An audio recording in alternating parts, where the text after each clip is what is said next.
So hello students, good evening. Welcome to Kausal Eyes. Welcome to our daily current affair series beyond headlines, जहाँ मैं आप लोगों को रोज़ कुछ ना कुछ इंपॉर्टेंट टॉपिक्स लेके आता हूँ। जैसे द इंडियन एक्सप्रेस से हो गया, द हिंदू से हो गया, द कुरुक्षेत्र मैगजीन, द योजना मैगजीन से आपके लिए कुछ सिलेक्टिवली टॉपिक्स में ला के डिस्कस करता हूँ।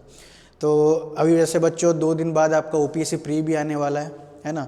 तो होप सो आपकी तैयारी बहुत अच्छे से हुई होगी। नहीं भी हुई होगी तो कोई नहीं, आप एग्ज़ाम जाके ज़रूर दे के आइए, ठीक है। जिनका तैयारी नहीं होता एक्सपीरियंस मिलेगा, है ना, और जिनका तैयारी अच्छा है तो उनको रिजल्ट मिलेगा। तो ये जो है एग्ज़ाम होता है ना, आपको देते रहना चाहिए। ऐसा नहीं, इसका कोई भी कंप्लीट कभी आप ख़त्म नहीं कर पाएंगे इसका सिलेबस, चाहे वो OPSC हो कि UPSC हो, ठीक है। जितना आपने प्रिपेयर किया उस प्रिपरेशन पे बिलीव रखिए, फोकस करिए। 2 दिन हो सके तो थोड़ा कम पढ़िए, बेसिकली रिवीजन ज़्यादा कीजिए, कुछ नया चीज़ मत पढ़िए। और जब एग्जामिनेशन सेंटर पहुंचेंगे तो पहले तो आप एडमिट कार्ड रख लीजिए अपना, है ना। जो इंस्ट्रक्शन दिया गया उसको एक बार रीड कर लीजिए। काम रहिएगा, कंपोज्ड रहिएगा, पैनिक मत करिएगा, पेपर को अच्छे तरीके से सॉल्व करिएगा, पहले देखिएगा, ठीक है। बहुत अगर आप शांतिपूर्वक अगर एक एग्ज़ाम देते हैं कहीं जाके बैठ के, तो आपका डेफिनेटली आप आधा बैटल जीत जाएंगे, ठीक है। तो कुछ भी टेंशन लेने की बात नहीं है। जितना ही प्रिपरेशन किए आपने बेस्ट किया, आप अपने आप में बेस्ट समझिए और चलते जाइए, ठीक है। तो कौशल आईएएस आप लोग को बहुत विश कर रहा है, आप लोग के लिए प्रे करेगा कि जो भी इस बार दे रहे हो इस जो एस्पिरेंट्स है उड़ीसा से, तो उनका ये एग्ज़ाम होपफुली सक्सेसफुल हो जाए, या फिर उनको कुछ ना कुछ सीखने का ज़रूर मौका मिले, ठीक है। अब ऐसा तो नहीं है ना सारे बच्चे देंगे तो सबका एग्ज़ाम हो ही जाएगा, बट किनका बहुत फ्यू लोग का होगा, बट उससे काफ़ी ज़्यादा लोग सीखेंगे। और इस एग्ज़ाम, इस रिलेटेड जितना भी एग्ज़ाम होता है, आगे आपका UPSC होने वाला है, ठीक है, EPFO होने वाला है, तो इस रिलेटेड जो भी एग्ज़ाम है आप निकाल सकते हैं। ASO का भी जैसे एक अपडेट आ रहा है कि नेक्स्ट मंथ निकल सकता है। तो कोई नहीं, हमारे हाथ में ट्राई करना है ना, बाकी रिजल्ट के लिए फोकस नहीं होना है। चलिए आज का सेशन स्टार्ट करते हैं। तो आज जो मैं टॉपिक लेके आया हूँ बच्चों, थोड़ा देख लेते हैं क्या क्या टॉपिक है। तो आज जो टॉपिक है, इम्पीचमेंट ऑफ हाईकोर्ट जज, haemophilia disease, RBI governor, one nation one subscription, Vaikom Satyagraha, ठीक है। तो ये 5 टॉपिक पे हम ब्रीफली डिस्कस करते हैं। हर एक टॉपिक के बाद मैंने आपको एक क्वेश्चन दे रखा है। एक क्वेश्चन, उसको आप वीडियो पॉज करोगे, आंसर कमेंट बॉक्स पे डालोगे, मैं जरूर आपको रिप्लाई करूंगा। और ये कंप्लीट आपको अगर PDF चाहिए तो इसका भी मैं लिंक दे दूंगा डिस्क्रिप्शन बॉक्स में, जो कि हमारा ओपन टेलीग्राम ग्रुप है, जिसमें बहुत सारे बच्चे लोग ज्वाइन करते हैं, रोज़ प्रैक्टिस करते हैं। वहाँ पे अपने क्लास मटेरियल, ये कंप्लीट हैंडआउट आप वहाँ से इजीली एक्सेसिबल कर सकते हैं, ठीक है। तो आइए एक एक करके डील करते हैं टॉपिक को क्या है। तो पहला टॉपिक बच्चों देख रहे हैं, इम्पीचमेंट ऑफ हाईकोर्ट जज। तो रिसेंटली यूपी के जो जज है, हाई कोर्ट के जज है, तो रिसेंटली उन्होंने क्या किया था, माइनॉरिटी को लेके एक बहुत बड़ा एक मीटिंग में, या फिर बोल सकते पब्लिक गैदरिंग में, एक ऑफेंडिंग स्टेटमेंट दे दिया था। अब ऑफेंडिंग स्टेटमेंट के बारे में तो मैं नहीं कहूँगा, बट जो भी माइनॉरिटी लोग उनको ऑफेंड मान लिए, और इसके वजह से अब क्या हो रहा है, एक मोशन पास करे जा रहा है, मतलब पार्लियामेंट में विंटर सेशन चल रहा है, वो लोग डिसाइड किया है ओपोजिशन पार्टी कि एक रेजोल्यूशन पास करेंगे for the impeachment of this जो इलाहाबाद हाई कोर्ट का जज, ठीक है। तो इनका नाम भी मैं नहीं लिख सकता क्योंकि ऑब्वियसली जज अभी हमको ये as per the court of contemp भी लग सकता है वीडियो, ठीक है। तो ऐसे ही जो वो अलग बात है, कोर्ट ऑफ कंटेम्प लगेगा कि नहीं लगेगा, बट हमें इसका प्रोसेस को देखना है कि क्या होता है इम्पीचमेंट ऑफ हाई कोर्ट जज, कैसे एक हाई कोर्ट जज को या सुप्रीम कोर्ट जज को कैसे हम निकाल सकते हैं, रिमूव कर सकते हैं। तो वही डील करते हैं, हमारा मोटिव वही है पढ़ने का। जैसे मैंने कहा, द ओपोजिशन मेंबर्स वो लोग मोशन रेजोल्यूशन मूव करने वाले हैं, ठीक है, to impeach Shekhar Kumar Yadav of Allahabad high court for his remark against minorities, ठीक है। तो क्या होता है, जो जज जो रिमूव होते हैं ना, उसको तो एक ही अथॉरिटी रिमूव कर पाएगा। जो हाई कोर्ट का जज है, तो सुप्रीम कोर्ट का जज होता है, तो प्रेसिडेंट ऑफ इंडिया रिमूव करता है। बट प्रेसिडेंट ऑफ इंडिया तो बस एक साइन करेगा, उसका पहले बहुत सारा प्रोसेस से उसको गुजरना होता है। सबसे पहले जो प्रोसेस आपका देखेंगे, ग्राउंड, क्या ग्राउंड में रिमूव किया जाता है। तो 2 ही ग्राउंड कॉन्स्टिट्यूशन में लिखा गया है, दैट इज प्रूव्ड मिसबिहेवियर और इनकैपेसिटी, ठीक है। 2 ग्राउंड लिखा गया है। अ जज of the supreme court high court can be impeached on 2 grounds, that is proved misbehaviour और इनकैपेसिटी। अब क्या प्रूव्ड मिसबिहेवियर को बोलते हैं और क्या चीज़ इनकैपेसिटी बोलते हैं, that is not defined in the constitution. Constitution ने बस ये 2 ग्राउंड दे दिया जिससे हम हाई कोर्ट या सुप्रीम कोर्ट जज को रिमूव कर सकते हैं, बट क्या प्रूव्ड मिसबिहेवियर है, क्या incapacity, that has not been defined in the constitution of India. Plus additionally जो क्या स्टेप्स होता है, क्या प्रोसीजर फॉलो करना होता है for the removal of supreme court या हाई कोर्ट जज, वो भी कॉन्स्टिट्यूशन में नहीं लिखा गया, वो जजेस इंक्वायरी एक्ट में लिखा गया है।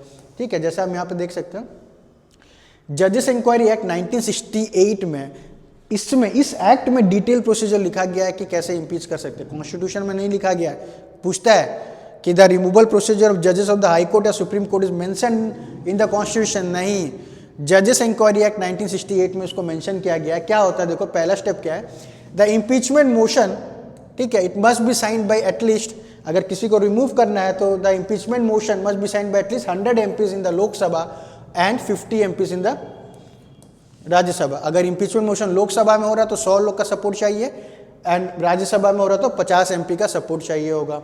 फिर उसके बाद कमिटी फॉर्म होता है। अगर एक मोशन उन लोगों ने इंट्रोड्यूस कर दिया हाउस में, ठीक है, तो इसका जो मोशन को एडमिट करने का पावर किसको है, आइदर अगर राज्यसभा में वो मोशन इंट्रोड्यूस हुआ होगा तो चेयरमैन उसको एडमिट कर सकता है या रिजेक्ट कर सकता है, अगर लोकसभा में मोशन इंट्रोड्यूस हुआ होगा तो स्पीकर एडमिट कर सकता है या फिर उसको रिजेक्ट कर सकता है। तो जो भी मोशन को एडमिट करना वो स्पीकर या चेयरपर्सन का काम होता है। उसके बाद एक कमिटी बनेगा, ठीक है, 3 मेंबर कमिटी बनेगा, इंक्वायरी कमिटी। उस कमिटी का हेड कौन रहेगा, either it is headed by chief justice of India और या फिर कोई सुप्रीम कोर्ट का एक जज रहेगा जो हेड करेगा। द सेकंड मेंबर कौन रहेगा, usually chief justice of any high court, कोई भी हाई कोर्ट का चीफ जस्टिस रहेगा। एंड द थर्ड मेंबर कौन रहेगा, distinct jurist appointed by the speaker. This is very important. जो 3 मेंबर कमिटी में जो लास्ट मेंबर है कौन रहेगा, डिस्टिंग्विश्ड ज्यूरिस्ट। कौन अपॉइंट करेगा, स्पीकर। यहाँ पर प्रेसिडेंट लेके आपको कंफ्यूज कर देगा, ठीक है, तो याद रखिएगा जो डिस्टिंग्विश्ड ज्यूरिस्ट है that should be appointed by the speaker of chairman. ये 3 मेंबर लोग इंक्वायरी करेंगे। अगर इंक्वायरी में सब सही निकला, जो क्लेम था, जो एलिगेशन था जज पे, तो देन द हाई कोर्ट जज या सुप्रीम कोर्ट जज विल स्टैंड रिमूव्ड।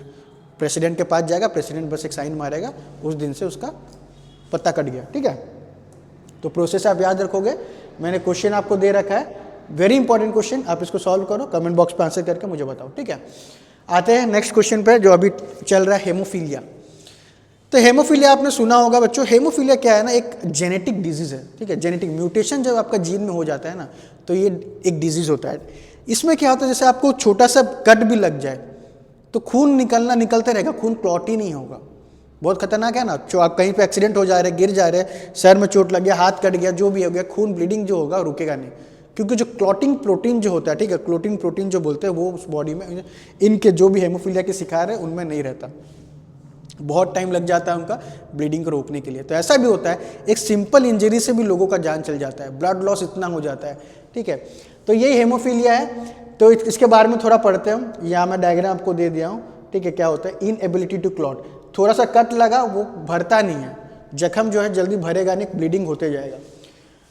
तो ये न्यूज़ में इसलिए कि इंडियन साइंटिस्ट ने develop a novel gene therapy to provide one time solution from haemophilia. एक जीन थेरेपी है, मतलब एक ही बार अगर होगा, वन टाइम सॉल्यूशन। जीन में अगर कुछ एडिट कर देंगे तो ऑब्वियसली वो जो जेनेटिकल डिजीज है, जो जेनेटिक डिसऑर्डर है, वो ठीक किया जा सकता है। ऐसे तो कुछ इतना खास ट्रीटमेंट इसका नहीं है। अभी जो ट्रीटमेंट होता है हेमोफीलिया का, वो पीरियडिक होता है। ठीक है, फ्रीक्वेंट में आपको जाना पड़ेगा, डॉक्टर विजिट करना पड़ेगा, ट्रीटमेंट लेना पड़ेगा। बट जेनेटिक स्ट्रक्चर से आप कुछ अगर चेंजेस करते हो तो वन टाइम हुआ ना। अब biotechnology, recombinant DNA technology, rDNA technology जैसे होता है ना, आप पढ़े होंगे, मतलब बहुत इंपॉर्टेंट होता है rDNA technology, recombinant DNA technology. तो ये सब के अब मीडियम से हम जो जेनेटिक है, जो हम जीन जो स्ट्रक्चर है इंसान का या कोई भी लिविंग बींग का, एनिमल हुआ प्लांट का, उसका जेनेटिक स्ट्रक्चर हम बदल सकते हैं।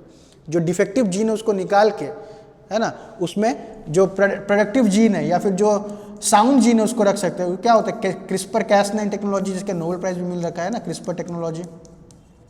तो ये सब टेक्नोलॉजी आ रखा है हमारे फील्ड में, जिससे जेनेटिक स्ट्रक्चर को डिफॉर्म करना या फॉर्म करना बहुत ईजी हो गया है। तो जेनेटिक डिजीज को ट्रीट करना भी ईजी हो गया। तो हेमोफीलिया के बारे में थोड़ा और पढ़ते हैं। क्या हेमोफीलिया बच्चों, देखो, it is a genetic disorder that affects the body's ability to form blood clot. जैसे मैंने कहा, अगर छोटा सा भी आपको चीरा लग जाएगा तो ब्लीडिंग रुकेगा नहीं, और उसको क्लॉट करने का जो प्रोटीन रहता है उसमें पाया ही नहीं जाता। ठीक है, causes, it is caused by mutation और change in one of the gene that provide instruction from making the clotting factor protein needed to form a blood clot. वो जो क्लोटिन जो जीन है, जो मैसेज प्रोवाइड करता है, ठीक है, सेल को कि भाई तू बना, ये क्लोटिन फैक्टर प्रोटीन बना, बट वो जीन ही नहीं है उसमें। वो जीन क्या होता है, म्यूटेट हो गया होगा, तो उसको इंफॉर्मेशन दे ही नहीं पा रहा ताकि वो ब्लड क्लॉट कर पाए। ठीक है, तो यही चीज़ है आपका हेमोफीलिया में। It is a sex linked disorder, the gene for haemophilia is carried on the ये भी पूछ लेता है कभी कभी ओपीएससी में, जो हेमोफीलिया जो जेनेटिक जो है ना, तो मदर से सन ऐसे ही पास होते रहता है, मदर टू चाइल्ड पास होते रहता है, तो क्या रिस्पॉन्सिबल होता है ये? X chromosome. ठीक है, the gene for the haemophilia is carried on which chromosome? X chromosome. तो ये इंपॉर्टेंट है, वाई क्रोमोसोम लिख देगा आप कंफ्यूज हो जाएगा। ठीक है, इट इज एक्स क्रोमोसोम। एक मैंने क्वेश्चन दे रखा है, सिंपल क्वेश्चन है, आप कमेंट करिए। ठीक है, आगे बढ़ते हैं थर्ड टॉपिक में। बहुत फेमस संजय मल्होत्रा आज ले लिए हैं new chairman, new RBI governor की जगह। ठीक है, जैसे हमारे शक्तिकांत दास जो उड़ीसा के थे, तो आज उनका कल लास्ट डे था। तो आज से हमारे जो नए आरबीआई गवर्नर है वो है संजय मल्होत्रा, जो कि आईएएस ऑफिसर रह रखे, 1990 बैच के आईएएस ऑफिसर है। इन्होंने फाइनेंस सेक्रेटरी भी रह रखे, बहुत सारा बड़े बड़े काम कर रखे हैं। क्रिकेट लवर है ना, कॉफ़ी लवर है, क्रिकेट लवर है, तो जो भी है, तो इन्होंने आज से रथ पकड़ लिया है इंडिया इकोनॉमी को कैसे ड्राइव करना है ना। जो मेजर रथ है, जो आरबीआई गवर्नर का जो काम होता है एमपीसी, तो उनके चेयरमैन भी अब यही रहेंगे, दैट इज संजय मल्होत्रा। तो आइए इसको थोड़ा इनके बारे में जो कुछ जानते हैं। तो संजय मल्होत्रा कितने, इसका अपॉइंटमेंट प्रोसेस को हम देखते हैं। तो आरबीआई गवर्नर बेसिकली कौन अपॉइंट करता है? सेंट्रल गवर्नमेंट अपॉइंट करता है। ठीक है, तो आरबीआई एक्ट के तहत, ठीक है, आरबीआई एक्ट 1934 के तहत, ठीक है, who is the appointing body? Central government. President इसको अपॉइंट नहीं करता, आरबीआई गवर्नर को अपॉइंट करेगा सेंट्रल गवर्नमेंट से। प्राइम मिनिस्टर मोदी उन्होंने अपॉइंट किया। अगर थोड़ा और अंदर जाएंगे तो अपॉइंटमेंट कैबिनेट कमिटी, ठीक है, एसीसी बोलते हैं, अपॉइंटमेंट कैबिनेट कमिटी, जिसका जो चेयरमैन होता है वो प्राइम मिनिस्टर ही होता है। ठीक है, तो ये अपॉइंट करते हैं। तो आरबीआई गवर्नर का जो टेन्योर होता है वो 3 साल का होता है। ठीक है, 3 इयर्स के लिए संजय मल्होत्रा अपॉइंट हुए हमारे आरबीआई गवर्नर।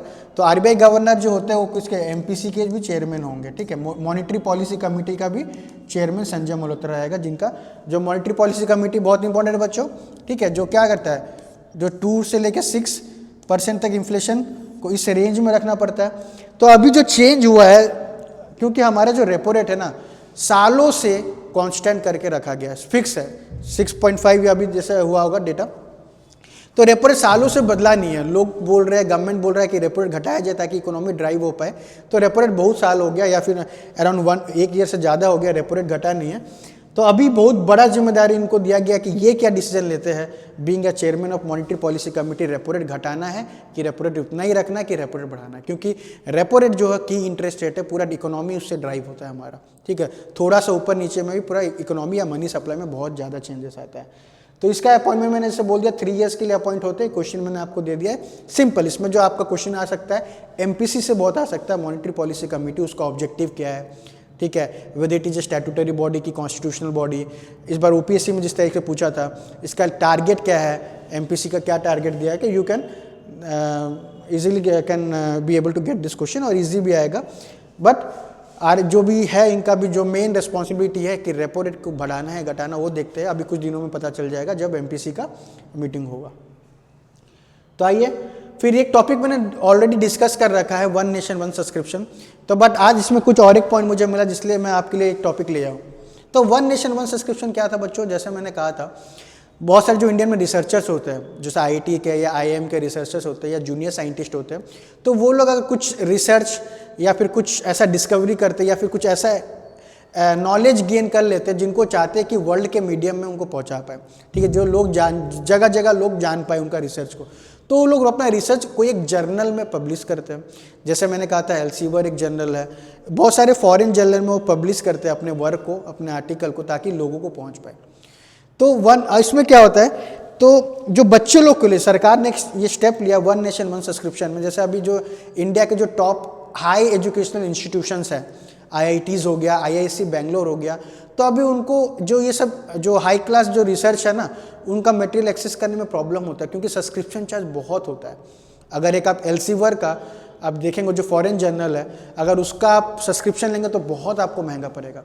तो कहीं ना कहीं क्या हो रहा है, हिंड्रेंस हो रहा है नॉलेज का, जो फ्लो ऑफ नॉलेज जो रेस्ट्रिक्ट हो जा रहा है। बच्चे लोग जो अच्छे कॉलेजेस में जो बच्चे लोग वो लोग एक्सेस नहीं कर पा रहे उनका आर्टिकल, साइंटिस्ट लोग का रिसर्च पेपर एक्सेस नहीं कर पा रहे, तो कैसे वो लोग उस रिसर्च को लेके एक नया रिसर्च कर सकते। तो इनोवेशन में कहीं ना कहीं हिंड्रेंस आ रहा था।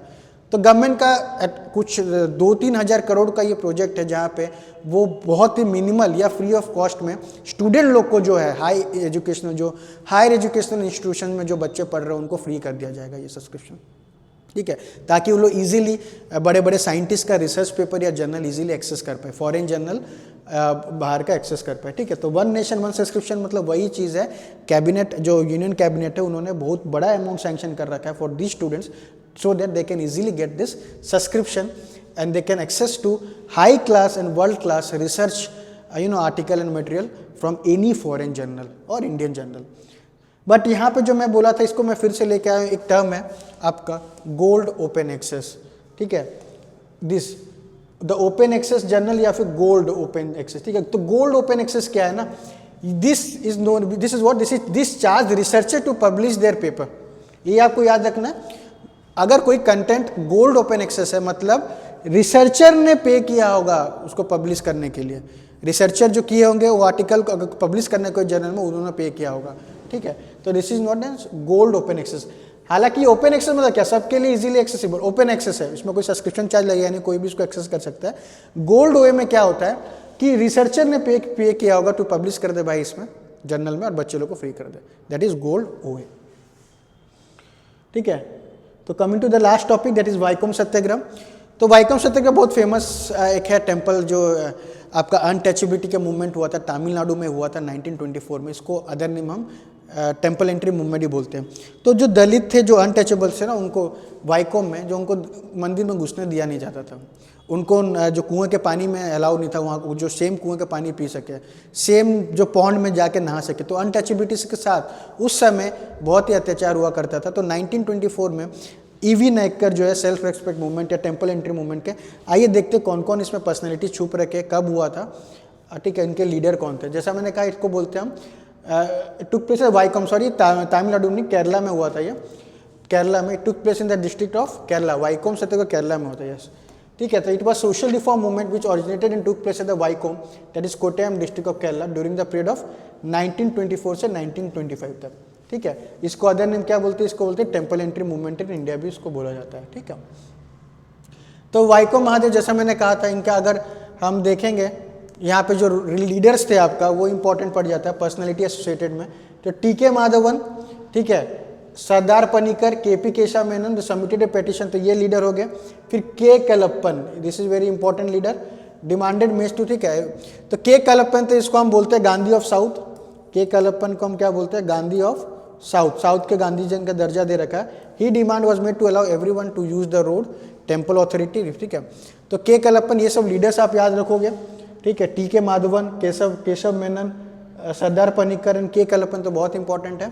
तो इन्होंने सत्याग्रह किया था ताकि जो दलित है, जो अनटचेबल्स है, वो लोग भी फ्रीली रोड यूज़ कर पाए, फ्रीली वेल से पानी उठा पाए, है ना, पब्लिक बाथ में जाके नहा पाए और टेम्पल में एंट्री कर पाए। तो ये सब था आज का टॉपिक। ठीक है, तो वाइकोम सत्याग्रह न्यूज़ में था इसलिए मैंने सोचा आप डाल देता हूँ आपके लिए। तो दिस इज वन क्वेश्चन। तो हमारा नया बैच स्टार्ट हो रहा है, जैसे मैंने कहा, ठीक प्रीलिम्स के बाद 19 दिसंबर में, जहाँ पे कौशल आईएएस आपको हर एक फैसिलिटी प्रोवाइड करता है, from prelims, mains, optional courses, CSAT, study material, library facility, everything under one roof. Mock test series भी यहाँ पे इंक्लूड है आपका। तो दिए गए कॉन्टैक्ट नंबर पर कॉन्टैक्ट करके आप रजिस्टर कर सकते हैं ये 19 दिसंबर का सीट को। तो मिलते हैं आप सब बच्चों 2 दिन बाद। ठीक है, आपके लिए मतलब फ्रॉम वी कौशल आईएएस विशेष you all the very best for your this OPSC prelims exams. Hope सबका क्लियर हो जाए। मिलते हैं आपसे प्रीलिम्स के बाद। Thank you.